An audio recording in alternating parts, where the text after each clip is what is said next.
Diallo Seneweb. président ñu gërëm la parce que mooy doon sama kàddu mbuju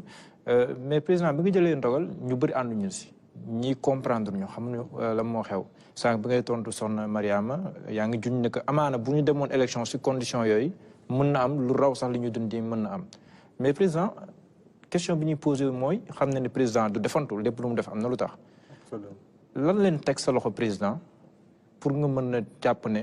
taxaw jot na laataa ñu dem si loo xam ne nii mën naa xajamal processus bi wala président bi ñuy fal amaana ay mbiccoog mbaaloo am si. xam nga junj doy na borom xel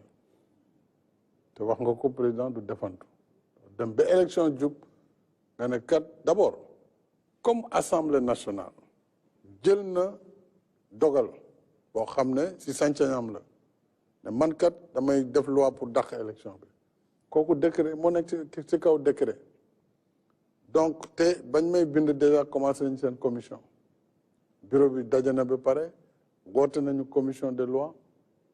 war a def plénière kon assemblée jël na dossier bi en main il fallait que ñu taxaw ba xam fu muy mujj la preuve fi mu mujj mooy conseil constitutionnel dàq na yoon bi mais tey bu jàlloon kon lu ñu def dañu bàyyi nit ñi campagne ba le 20 dépense seeni xaalis am na sax ay candidats yi naan dépensé nañu xaalis laata ñu yegg si fii donc loolu yëpp ay jafe-jafe la donc loolu ak leneen lu ñu mën a wax ak lu ñu mënul wax tax na il fallait ñu taxaw ba xam loi bi fu mu jëm loi bi assemblée wote na ko conseil daane na ko dàq na ko parce que li tax conseil dàq ko aussi lu jaadu la parce que conseil daf ne loi bi du question assemblée amul sañ-sañ de waaye daf ne loi bi buñ ko bàyyee mu jàll conséquence bi maanaam la muy jur mooy kon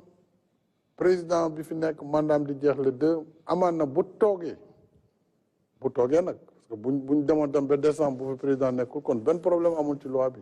parce que mandat bi dafa taq ak nit ki su nit ki ne defuma man li des comme ni ma ko waxee léegi nii kon benn problème du am benn violation de l'article 27 ou l'article 103 du am parce que léeg-léeg dañuy tënk nit ki jëmm ji ak mandat bi. mais proposition de loi bi dafa ne yow yaa fay des. déedéet waxu ko daf ne le président en fonction. ça veut pas dire Macky Sall il décide de rester. loolu c'est autre chose mooy li ma la wax xam nga loi bi déjà nee na article 36(2). président bi fi nekk day toog ba ñu fal keneen. mun naa ne wax naa ko du ma toog donc entre nit ki ak décision am ak li loi bi di wax dañ ko war a séparé waaye dañu boole lépp kon ndëgëm conseil nee na jàpp na ne bu loi bi jàllee juróom-ñetti weer dina tegu ci mandat bi donc te article 27 ak 103 dañ ne mandat bi kenn mënu ko yokk te kenn mënul changer loolu te loolu ñun ñoo ko proposé woon référendum 2016 te ñii di wax dañu wote woon contre loolu donc conseil foofu la teg daane loi boobu ndëgam nag loi bi si la décret bi sukkandiku woon te loi bi nekkatu fi kon décret bi tam dafa war a daanu dafa war a deñ moo tax ñu ne d'accord nañu jël nañ acte pour doxaat ni ñu ko waxee ngir ñu tànn date boo xam ne si nu mu gën a gaawee si nu mu gënee ñu dem ci élection présidentielle donc ci loolu la ñu nekk loolu nag dinañ dajale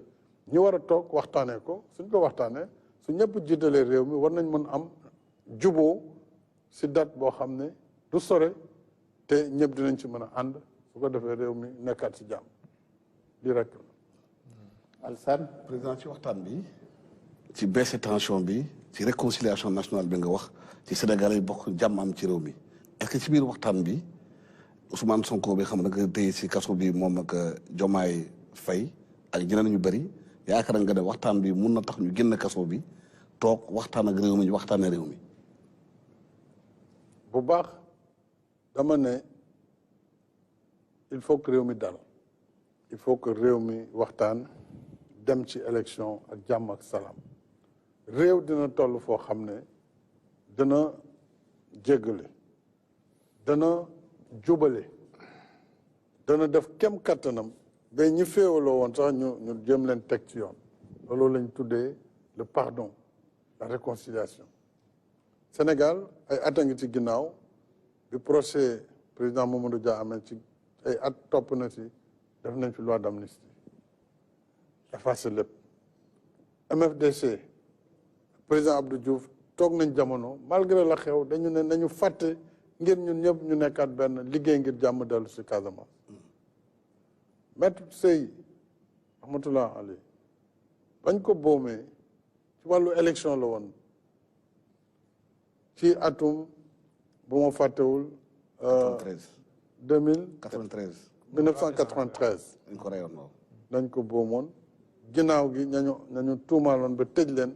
ay at ci ginnaaw bu président Abdoulaye Wade ñëwee am na loi d'amnistie ñu tuddee woon ko loi Ezzan kon tey Sénégal bu ñu tolloo fii jàpp ne li ñu war a aar war nañ si dox ngir réew mi mucc bu leen fàtte ne Sénégal nekk du rek Sénégalu gerte ak dugub ak mboq pétrole daf fi feeñ gaz daf fi feeñ or daf fi feeñ muy ngalam loolu nag dana andi ñu bare ñu bëgg a ñëw teg loxo si réew mi kon bu ñu yegsee foofu lépp lu ñu mën a def ba jàmm yaatu ñu mën a jàll si élection yi jar na ko ndax jàmm loo ko jënd rek jar na ko lii moo tax ma ne man dàquma ñi nga xam ne tey jii am nañu jafe-jafe ak yoon ñu wut ay solution bu dee liberté provisoire pour loolu tàmbali la rek waaye bu laajee sax loi d'amnistie ñu def ko pour ñëpp génnaat Sénégal nekk ci jàmm jar na ko dama ko assumer en tant que njiitu réew parce que njiitu réew njiitu famille la famille nag ñi ànd ak yow ak ñi àndul ak yow ñëpp sa njaboot la ñu bokk parce que yàlla moo la jox njaboot googule donc kooku responsabilité am du yem ak ki nga xam ne rek moom day def analyse boppam ñii def nañu lii crime la kon waruñu leen bàyyi nangam mais boo xoolee jàmm ji ak li lal jàmm ak li jàmm di indi yaakaar naa ne jot na Sénégal dépassé situation bi ndax ñu dem ci jàmm ak salaam si élection. dernière question relance mooy ci war bi di tàmbalee bu ñu càmbar candidature yi am na ñuy naan dañu am double nationalité. waaw am na ñu ruumandaat ba léegi am na ñu nekk ci biir yore double nationalité ba léegi. est-ce que liggéey boobu dañ koy càmbar ñu xool effectivement est-ce que am na mbaa amul. beneen dernière question bi mooy est-ce que Ousmane Sonko ak yow jokkoo ngeen téléphone ngeen waxtaan ou bien toog ngeen waxtaan téléphone Ousmane Sonko ou bien est-ce que am na intermédiaire seen diggante. non d'abord ci wàllu question bu njëkk bi ma xalaat dañu bëri ay question nationalité bi ay candidat ñu ngi koy wax ñu ngi koy rumandaat lu bare waaye loolu tam du ñun ñoo war a xam nga bu doon mbiru gouvernement la dina yomb ñu saytu ko lijjanti ko waaye comme loolu du suñu wareef amaan na du ñàkk ñi ko war a saytu muy conseil constitutionnel bu leen yàlla mayee capacité bi ñu def ko waaye li gën sax du pour man ñoo ñu def ko mais ki nga xam ne yow yàlla xam na ni yow xam nga ne am nga yeneen nationalité je pense que yow yaa war a dimbali réew mi xëy rek ne man daal maa bëggoon nekk candidat nekk du ma ko pour des raisons personnelles su ko defee dinañu éviter ñu dugaat ci processus di amaat ay mbetteel yoo xam ne mën na andiwaat jiixi jaaxa ak jafe-jafe bon loolu tam yaakaar naa ay jàngat dina si am pour prochaine élection xëy na fiche yi ñu def wala mu nekk rek engagement sur l'honneur xëy na war nañu gën a renseigner fiche bi ba pare jël ay conséquences maanaam képp kuñ fi fal même buñ la falee ñu gis ne ginnaaw gi da nga nëbboon ne yow da nga am beneen nationalité da nga war a perte mandat même boo dee président de la République waaye loolu leneen luy ñëw si kanam la li ci des nag fàtte naa li nga waxtaan diggante yow ak Ousmane Sonko. waaw yaa ngi naan am na ñu ne daf may jox téléphone am na ku wax moom loolu amul. loolu amul. lan moo am non loolu amul li am mooy ñi yàgg ñaan na président def kem kattanam ngir juboo am ci réew mi kilifa diine ku nekk nag am nga sañ-sañ wut mu des yàlla mooy kiy joxe jaarale ko ci askan wi à travers un vote